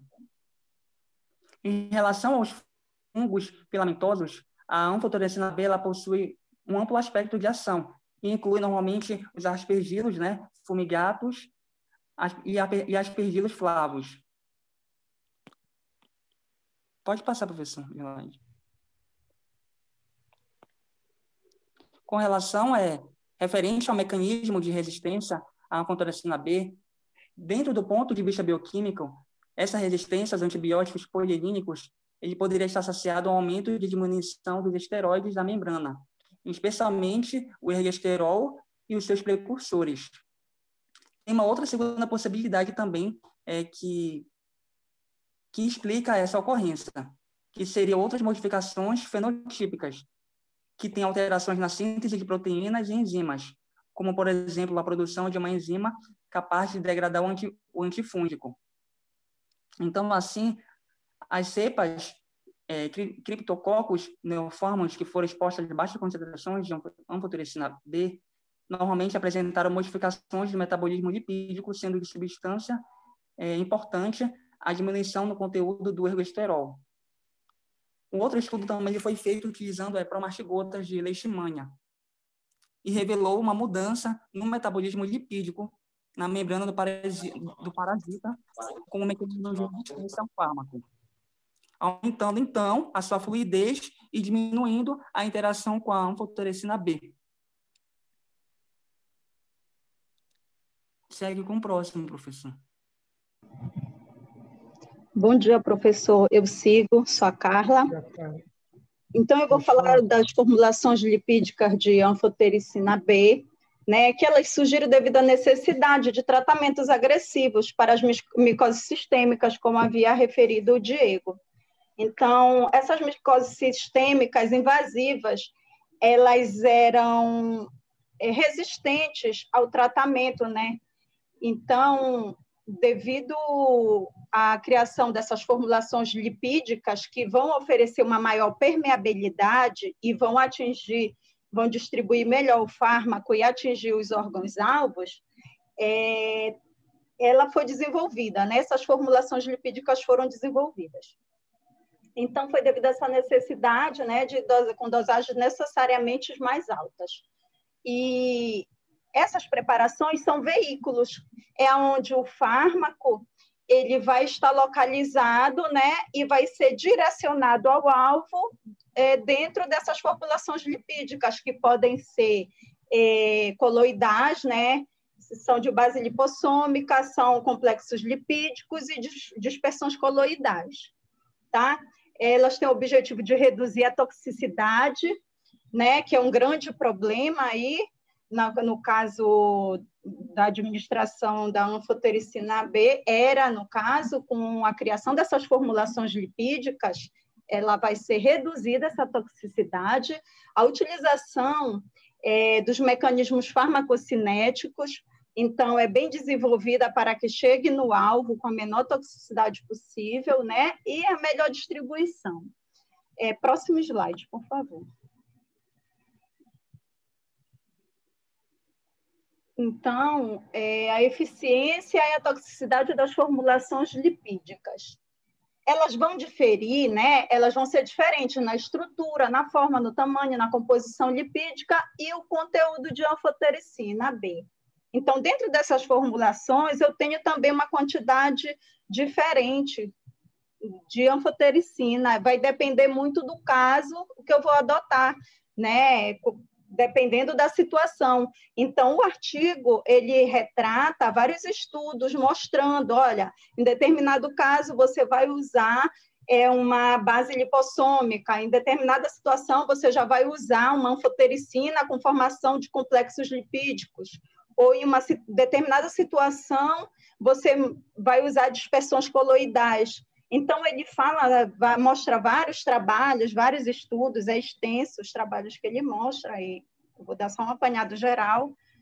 Então, falando da anfotericina de complexo lipídico, ela tem uma estrutura multilamelar, ribbon-like, constituída de diosterolifosfatidilcolina e e o fosfatidilglicerol, que foi desenvolvido em 1995. Tá? A outra formulação lipídica é a anfotericina B coloidal, né, que é a dispersão coloidal, a anfotericina do tipo CD, dispersão coloidal. Ela é em sulfato de colesterila sódica, que foi desenvolvida em 1996. Aí nós temos também outra formulação, a Ambisome. Ela é uma preparação lipossômica de vesículas unilamelares pequenas, constituída de fosfatidilcolina hidrogenada de soja, colesterol, diestilfatidilglicerol e anfotericina, que também foi desenvolvida em 1997. Estudos avaliaram tanto Ambisome como as outras formulações, como nós iremos apresentar aqui para frente. Então, quanto à avaliação do Ambisome, né, dessa formulação, estudos em animais, eles mostram que experimentos em vivo com Ambisome mostraram ser menos tóxica, mas também menos ativa nas mesmas concentrações que a anfotericina DOC, que é a desoxilato. Tá? E quanto à eficiência terapêutica da formulação da anfotericina do tipo complexo coloidal, dispersão coloidal, manteve a sua ação antifúngica no tratamento de aspergilose em coelhos. 2 anos mais tarde, ainda em relação à Ambisome, os autores relataram experimentos que comprovam uma diminuição nos efeitos deletérios das células fagocíticas sobre a albicans, né? Sendo necessárias concentrações 32 vezes maiores de anfotericina para a obtenção da atividade antifúngica, se comparadas à anfotericina DOC, que é a desoxilato. Então, podem aumentar, de acordo com o desenvolvimento dessas formulações lipídicas, houve a possibilidade de aumentar a dose e diminuir a toxicidade. Então, é bem importante o desenvolvimento dessas formulações. E já estudos em humanos, eles falam que em ambisome a formulação foi bem tolerada, né? A utilização da forma ambisome, a formulação foi bem tolerada, a indução da toxicidade ocorreu em poucos dos pacientes observados, sendo que em alguns casos não ficou estabelecido se as alterações foram devidas ao tratamento ou à vigência de outras doenças graves. Apesar dos diversos casos bem-sucedidos relatados quanto à infecção fúngica se apresentava avançada e não se obteve resposta clínica favorável com a utilização de ambisome. No tratamento de 2 indivíduos HIV positivo com meningite criptocócica, apenas um sobreviveu. Embora a dose recomendada de ambisome seja 3 mg quilo, né, por quilo ao dia, esta concentração foi discutida pelos autores e considerada como abaixo da concentração terapêutica, tendo em vista que os pacientes mortos apresentavam infecção ativa. Então, segue aí os outros estudos, o próximo slide, os estudos que vão avaliar a anfotericina do tipo LC, né, que é complexos lipídicos, segue com o Diego. Diego? Oi, professor. Desculpe. Diego, bora pode fazer voltar. assim. Volta, Eu já vi aqui a questão. Não, É o deixa eu meu falar. agora. É o da Elaine. A Carla já falou, né, sobre o É o estudos que 7, pula avaliaram... pro 7 logo, professor, senão não vai dar porque tempo de eu os apresentar. alunos faltaram. Calma, eu já entendi. Diego, eu já vi a parte, não tem problema. A Carla, eu já vi a tua parte, vi a parte do Jonathan, perdão, vi a parte da Carla. Deixa eu escutar a Elaine, porque eu já vi aqui os slides, são os resumos dos resultados de outros trabalhos. Exatamente. Não tem problema, tá ok? Não tem problema de deixar aí. Eu já deixa eu escutar agora a Elaine, porque a gente já está em cima da hora. Bom, e eu preciso terminar aqui para liberar você. Certo. Vai, Elaine, vai. Bom dia. Eu vou falar um pouco dos estudos comparativos da eficiência terapêutica entre as diversas formulações. Foram feitas comparações, houve uns casos clínicos que eles colocaram idosos, crianças, recém-nascidos, né? No caso dos idosos que fazem algum tipo de tratamento quimioterápico ou tem algum tipo de infecção, eles fizeram uma comparação com a BLC, com a ABDOC e o Absome, né? Aí, no caso do ABLC, ele teve uma boa efetividade, foi bem aceito. E no caso da ABDOC, teve uma preservação da função renal, né? No caso, foi uma boa efetividade, ainda acrescentaram que não teve perda normal, assim, não influenciou, né, no sistema renal dele, porque geralmente sobrecarrega muito os rins, esses tipos de medicamento, né, professor? Então, o paciente, no caso, um paciente que é transplantado, que apresenta alguma micose profunda, foi feito só com o Absome. Não teve uma comparação da ABLC e o Abdoc. O Absome, ele teve um baixo efeito colateral, uma baixa mortalidade, né, no caso. Não foi bem aceito, pelo que eu entendi, né, professor? No caso, os neutropênicos, ele já houve no ABLC uma boa efetividade. Ele teve um bom resultado. Na ABDOC já não houve nada, e no Absome ele teve uma boa aceitação e teve menos efeitos colaterais. Você está entendendo, professor? Você está fazendo assim uma cara... Está meio confuso. Eu estou olhando os teus resultados aqui. Não te preocupe, eu estou entendendo, estou prestando atenção no que está falando. Porque aqui... Eu estou vendo os resultados de cada função. No caso, os leucêmicos, né? As pessoas que apresentaram leucemia, que foram feitos os estudos comparativos, teve uma eficiência bem, assim, eu achei ótima, uma eficiência de 63% da BLC, né? Só que houve também uns efeitos colaterais, mas No caso da BDOC não teve efeito nenhum, e o Absome já teve uma eficiência de 39% de anormalidade das funções hepáticas, né? No caso, foi mais eficiente a BLC. Nas micoses sistêmicas, nefrotoxicidades, que foram, a BLC foi menos 4%, na BDOC não houve, né? A comparação não teve. E teve o Absome, que foi 19%. No caso das crianças prematuras com infecção sistêmica, houve uma cura bem significante, que foi de 57,1% com a BLC, e com a BDOC foi a cura de 67,6%. E o Absome, a cura foi de 83,3%. No caso, foi bem alta, foi bem satisfatório, né? O efeito, teve uma boa aceitação, e o estudo farmacoeconômico, no caso, professor, o ABLC, o ABDOC, eles são mais em conta. Eu não vi assim realmente assim em dólar, entendeu? Os valores, mas pelo que eu li, o Absome, ele é mais caro, entendeu? Ele é mais caro, mas ele tem maior aceitação, né? E agora, a BLC e o ABDOC, eles são mais em conta, só que tem os menos efeitos, né? Também. Uhum.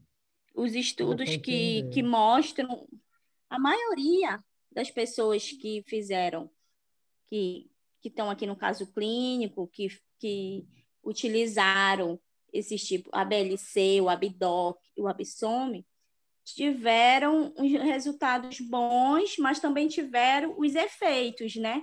E outros não, já tiveram os efeitos bem baixos, com os efeitos, baixos efeitos colaterais, não teve uma preservação renal, né, no caso. E agora, o que eu achei mais, assim, dos casos clínicos aqui, que me chamou mais a atenção foi na questão das crianças, né? Porque os prematuros com a infecção sistêmica, geralmente que tem uma imunidade bem baixa, e eles tiveram uma cura bem significante. E foi mais de 60%, então foi bem aceito, né? Para quem é um RN, que está sem imunidade. Professor? Estou te entendendo. Estou te escutando. Alô? Oi, estou te escutando, Elaine. Estou entendendo. Eu já terminei, professor. Bem, parabéns. Gostei da apresentação. Foi bem obrigada, interessante. Tá? Obrigado, parabéns professor. Parabéns para todo o grupo, para toda a turma, tá bom? Bem, está encerrado, a gente já encerra hoje o último dia nosso, tá ok? Foi um prazer enorme conhecer vocês mesmo de forma online, tá? Espero que semestre que vem a gente se veja aqui já presencialmente, consiga conhecer todos vocês, tá? Foi uma satisfação, desejo sorte. A prova tá fácil, não se preocupe, tá dentro do que a gente estudou, tá ok? Não se esqueçam que a entrega do relatório é até essa sexta-feira, até às 23h59 desta sexta-feira, dia 27. Estou aceitando o relatório do artigo, tá? E qualquer dúvida, qualquer coisa, estou no grupo, tá bom? Bom, pessoal. Ok, obrigada, professor. Obrigado, professor. Bom dia. Foi um prazer conhecer vocês. Sorte e tudo de bom para vocês, tá, meninos e meninas?